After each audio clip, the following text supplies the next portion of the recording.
গৌৰীপুৰ তাৰঘাট গদাধৰ নৈত অচিনাক্ত মৃতদেহ উদ্ধাৰ। গৌৰীপুৰ তাৰঘাট দলঙৰ তলত পানীত উপঙি থকা অৱস্থাত স্থানীয় ৰাইজে প্ৰত্যক্ষ কৰে এই মৃতদেহটো। উদ্ধাৰ হোৱা মৃতদেহটোৰ পিন্ধনত থকা পোছাকৰ ওপৰত ধাৰণা কৰি মহিলা বুলি ধাৰণা কৰা হৈছে। এতিয়া মহিলাগৰাকীৰ পৰিচয় উলিওৱা নাই। মৃতদেহ উদ্ধাৰ হোৱা ঘটনাক কেন্দ্ৰ কৰি অঞ্চলজুৰি প্ৰতিক্ৰিয়াৰ সৃষ্টি হয়। মৃতদেহটোক চাবলৈ ঘটনাস্থলীত লোকে লোকাৰণ্য হৈ গৈছে। ঘটনাস্থলীত গৌৰীপুৰ আৰক্ষী উপস্থিত হৈ মৃতদেহটো উদ্ধাৰ কৰি মৰণোত্তৰ পৰীক্ষাৰ বাবে ধুবুৰী চিকিৎসা মহাবিদ্যালয়লৈ প্ৰেৰণ কৰে। মোটামুটি ধৰক 2টামান বজাত আমি গম পালোঁ যে ইয়াতে তাৰঘাট ব্ৰিজৰ ওচৰতে গদাধৰ নৈৰ পাৰত এজনী মহিলা মানুহৰ মৃতদেহ দেখা পোৱা গৈছে।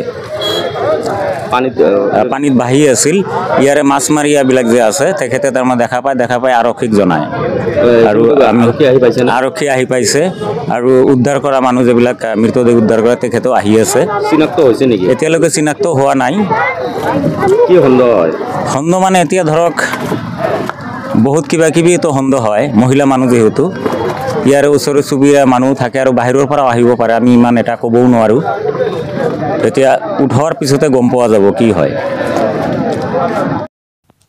ধুবুৰীৰ পৰা আছিকুল ৰহমানৰ ৰিপৰ্ট, ডেইলি 24।